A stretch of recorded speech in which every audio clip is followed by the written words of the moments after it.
দর্শক আসসালামু আলাইকুম। নতুন একটি খবর আপনাদের মাঝে শেয়ার করছি। সেটি হলো যে খবরটি ইতিমধ্যে সবাই জানেন, তারপর আমি আপনাদের সামনে একটু কথা বলছি। সেটা হলো যে শেখ হাসিনার আমলে বিদ্যুতের ফেরিওয়ালা যিনি ছিলেন তাকে গ্রেপ্তার করা হয়েছে অবশেষে। আমি কার কথা বলছি সবাই বুঝতে পারছেন, যে কণ্ঠশিল্পী মমতাজ, যাকে সবাই চিনেন।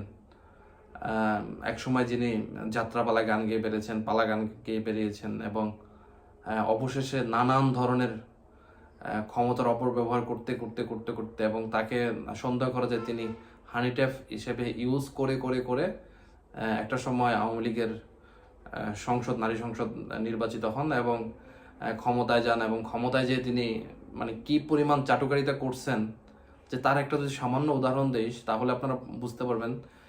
সেটা হলো যে তিনি সংসদে একটি ভাষণে বলছিলেন যে বিদ্যুৎ নিয়ে নাকি ফেরি করে করে বিদ্যুৎ বিক্রি করতে হবে, এত পরিমাণ বিদ্যুৎ বাংলাদেশে তৈরি হয়েছে। দর্শক, আমরা তো দেখতে পাচ্ছি, আওয়ামী লীগ আমলে দেখতে পাচ্ছি যে কি পরিমাণ বিদ্যুতের কষ্ট ছিল বাংলাদেশের মানুষের উপর। এই যে গরম, বর্তমানে যারা আছেন তারা তো বুঝতে পারছেন যে যে পরিমাণ গরম যাচ্ছে গত কয়েকটা বছর ধরে, সেই গরমের মধ্যে মানুষ অতিষ্ঠ হয়ে গেছে যে বিদ্যুৎ থাকতো না। পাশাপাশি সংসদের মতো জায়গায় হাসি ঠাট্টা তামাশার একটা স্থান করে ফেলা হয়েছিল।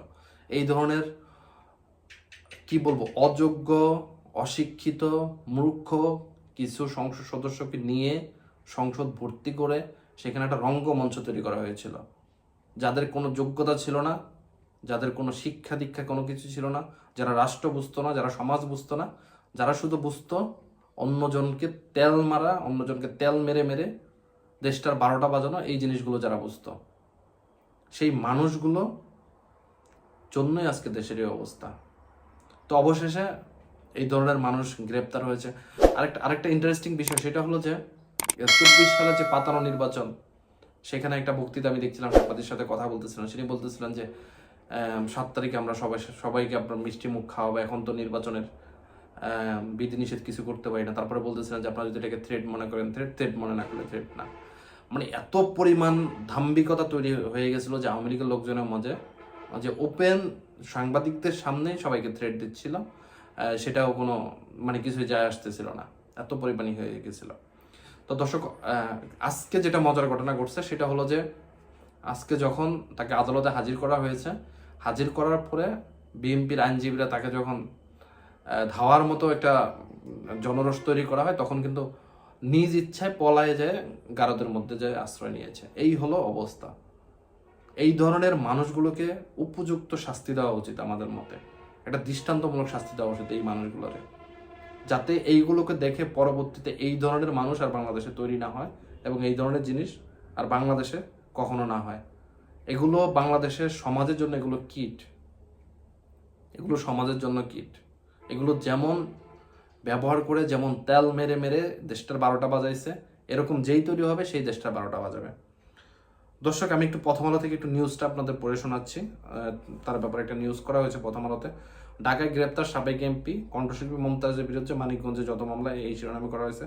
মানিকগঞ্জে সিংড়ায়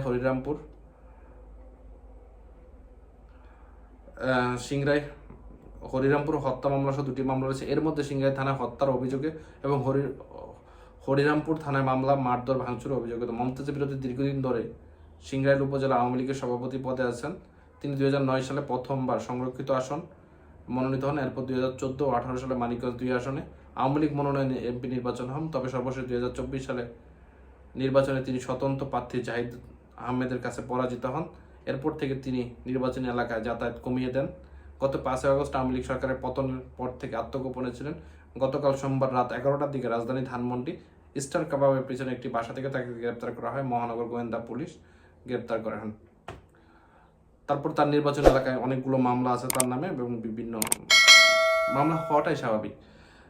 যে পরিমাণ চাঁদাবাজি তারা করছে, যে পরিমাণ অন্যায় অত্যাচার করেছে দেশের মানুষগুলোর উপরে, তাদের নামে তো এখন এই মামলাগুলো তো হবেই। দর্শক, আরেকটা খবর, এটা তো ইসের খবর ছিল, আরেকটা খবর ঢাকা পোস্ট থেকে আমি বলছি। 7 দিনের রিমান্ড আবেদন করেছেন।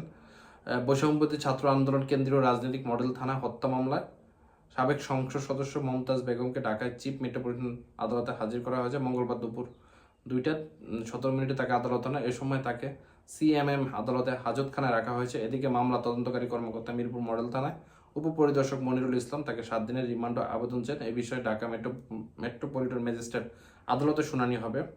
এর আগে মঙ্গলবার রাত 1:45টায় রাজধানী ধানমন্ডি থেকে তাকে গ্রেপ্তার করা হয়। মামলার সূত্রে জানা গেছে, গত 19 জুলাই মিরপুর 10 নম্বর গোলচত্র এলাকায় বৈষম্য বিরোধী ছাত্র আন্দোলনের অংশ নেন মোহাম্মদ সাগর। ওই দিনে বিকেল 4টার দিকে আসামি আন্দোলনকারীদের উপর গুলিবর্ষণ করেন।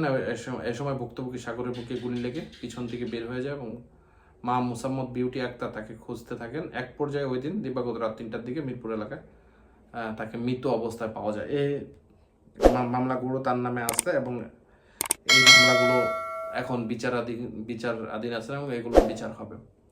তো আমি যেটাই বারবার বলতেছিলাম যে এই ধরনের মানুষ যারা ছিলেন তাদের বিরুদ্ধে যেই ধরনের মামলা উপযুক্ত সেই ধরনের মামলাগুলো দিয়ে তাদের উপযুক্ত শাস্তির ব্যবস্থা করা উচিত এবং তাদের শাস্তিটা যেন দৃষ্টান্তমূলক হয় এবং যাতে পরবর্তীতে যাতে কোনো দল বা কোনো নেতাকর্মী এই ধরনের চাঁদাবাজি, এই ধরনের তেলবাজি করার সাহস না পায়। আপনার মন্তব্য কমেন্ট বক্সে জানাবেন। সবাই ভালো থাকবেন। আসসালামু আলাইকুম।